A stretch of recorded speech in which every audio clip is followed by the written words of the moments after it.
बिस्मिल्लाहिर्रहमानिर्रहीम, अस्सलाम वालेकुम। Welcome to my YouTube channel. आप सब कैसे, उम्मीद है सब खैरियत से होंगे। और आज जो मैं रेसिपी लेके आई हूँ आप लोग के लिए वो है चिकन बोनलेस हांडी की, जो बनने वाली है बहुत ही मज़ेदार सी, बहुत ही क्रीमी सी। आप इसको ईद पे बनाएं मेहमानों के लिए, यकीन जाने आपके मेहमान तारीफ़ किए बगैर नहीं रह पाएंगे, क्योंकि बनती बहुत ही मज़ेदार सी है और बहुत ही ईजी सी रेसिपी है, बहुत ही झटपट तैयार हो जाती है, ज़्यादा टाइम भी नहीं लगता। तो फिर चलते हैं अपनी रेसिपी की तरफ। आधा किलो देखिए इसमें हमने लिए बोनलेस चिकन, इसको अच्छे से हमने क्यूब्स में कट कर लिया और वॉश कर लिया है। उसके अलावा ये हमारे पास है सारे स्पाइस, इसमें पिसा धनिया है, पिसा गरम मसाला है, हल्दी पाउडर है, पिसी लाल मिर्च और नमक है।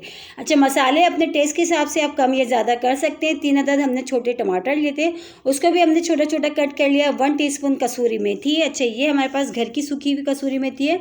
और 2 अदद प्याज हमने लिए, उसको बहुत ही बारीक सी फाइनली हमने चॉप करा है। और ये है हमारे पास फ्रेश क्रीम इसमें। अच्छा, क्रीम की जगह आप इसमें मलाई भी ऐड कर सकते हैं। तो चलें बनाना शुरू करते हैं।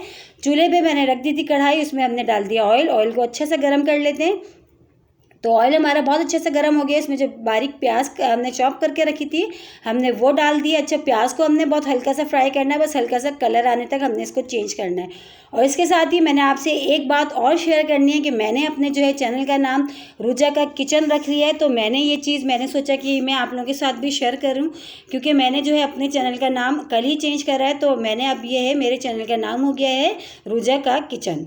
ठीक है, तो आप भी है, मेरी फैमिली है, तो मैंने आप लोगों के साथ ये बात शेयर करनी थी। तो आप देखिए जो हम प्याज जो थी हमारी बहुत अच्छे से जो है फ्राई हो चुकी थी, हल्का सा कलर चेंज हो चुका था। अब इसमें हमने चिकन ऐड कर दी, जो हमने आधा किलो बोनलेस चिकन ली थी। अच्छा, चिकन को भी प्याज के साथ हमने बहुत अच्छे से फ्राई करना है, जब तक कि कलर इसका चेंज नहीं हो जाता चिकन का। ठीक है, हमने इतनी देर इसको फ्राई करेंगे। तो देखें फ्राई होते हुए टाइम हो चुका है और चिकन का कलर भी चेंज हो गया है। अब उसमें तकरीबन 2 टीस्पून भर के हमने अदरक लहसुन का पेस्ट हमने शामिल कर दिया। अच्छा, अदरक लहसुन के पेस्ट के साथ भी अब हमने इसको थोड़ी देर इसको भूनना है। इसकी मेन चीज़ भुनाई है, भुनाई बहुत अच्छी होगी तो हमारा जो है चिकन बोनलेस हांडी बहुत ही मज़ेदार से तैयार होगा। तो देखिए अदरक लहसुन के पेस्ट के साथ भी हमने बहुत अच्छे से इसको हमने भूनना है, ताकि एक जो इसकी स्मेल होती है ना कच्चेपन की, वो ख़त्म हो जाए। तो देखिए 5 मिनट हो चुके हैं, तो तकरीबन अब ये डन है। अब इसमें शामिल करते हैं टमाटर, हम जो हमने लिए थे कट करके रखे थे छोटे छोटे, वो भी हमने डाल दिया। अब टमाटरों के साथ भी हमने जो है बहुत देर तक हमने चिकन को भूनना है, जब तक कि हमारे जो टमाटर हैं ये अच्छे से गल ना जाएँ, बिल्कुल सॉफ्ट हो जाएँ, जब तक हम इसको चम्मच चलाते हुए हमने इसको भूनना है। अगर आपको लगे चिकन थोड़ी सी नीचे लग रही है तो हल्का हल्का आप पानी डाल के भी इसमें भून सकते हैं। ठीक है, तो हल्का हल्का पानी डाल के हमने बहुत देर तक इसको जब तक भूनना है, जब तक ये जो टमाटर है हमारे ये अच्छे से सॉफ्ट ना हो जाए। तो देखिए भूनते हुए टाइम हो चुका है, टमाटर हमारे तकरीबन आधे से ज़्यादा जो है सॉफ्ट हो चुके हैं, बस थोड़े बहुत रह गए हैं, तो वो भी हम कर लेते हैं। और इसमें फिर शामिल करते हैं हम स्पाइस जो हमने आपको बताए थे, पिसी लाल मिर्च, पिसा धनिया, नमक, गरम मसाला और हल्दी पाउडर। ठीक है, ये भी हमने शामिल कर दिया। ये भी डाल के अब हम थोड़ी देर अच्छे से भून लेते हैं, ताकि जो टमाटर हमारे थोड़े से नज़र आ रहे हैं ये भी भुन जाएंगे और जो हमारा मसाला है वो भी भुन जाएगा बहुत अच्छा सा। ठीक है, इस तरह हमने थोड़ी देर इसको भी अच्छी से हमने भुनाई कर लेते हैं। और बहुत ही मज़ेदार सा, बहुत ही क्रीम सा ये तैयार होता है। यकीन जाना, आप इसको जब एक बार बनाएंगे तो आप जो है कोरमा निहारी को भूल जाएंगे। आप ये जो है इतना लजीज बनता है। थोड़ा सा हमने इसमें अच्छा पानी ऐड कर दिया। पानी डाल के अब हमने इसको क्या करना है, अच्छा से हमने इसको मिला लिया। अब हमने इसको कवर करके तकरीबन 10 मिनट के लिए छोड़ते हैं, ताकि चिकन भी हमारी अच्छी सी गल जाएगी। ठीक है, तो कवर कर देते हैं हम 10 मिनट के लिए। तो चलें चेक करते हैं, टाइम हो चुका है, 10 मिनट हो चुके हैं और बहुत ही ज़बरदस्त सी देखिए खुशबू भी इसमें से आनी शुरू हो गई है। तो ये देखिए तैयार हो चुकी है हमारी चिकन बोनलेस हांडी। तकरीबन देखिए ऑयल भी सेपरेट सा हो गया और चिकन भी बहुत अच्छी सी गल गई है इसमें। तो बस अब ये तकरीबन हमारी डन है। अब इसमें हमने क्या करना है, कसूरी मेथी जो हमने ली थी 1 टीस्पून भर के, हमने इस तरह हाथ से इस तरह यूँ करके मल के इस तरह वो डाल देते हैं इसमें। ठीक है, कसूरी मेथी का जो इसमें फ्लेवर आता है ना, बहुत ही ज़बरदस्त आता है, अमेजिंग, बहुत ही ज़बरदस्त आता है। तो कसूरी मेथी भी हमने इसमें ऐड कर दी, वो भी डाल के बस इसको अच्छा से हमने मिला लिया है। अब जो हम इसमें ऐड करेंगे फ्रेश क्रीम।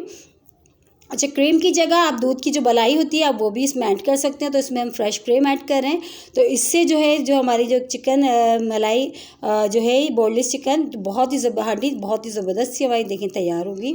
इसकी जो ग्रेवी इतनी ज़बरदस्त इसको तैयार होगी कि आप इसको पराठों के साथ बनाएं, पराठों के साथ खाएं, बहुत ही ज़बरदस्त लगती है। रोटी के साथ भी बहुत ही मज़ेदार सी ये तैयार होती है।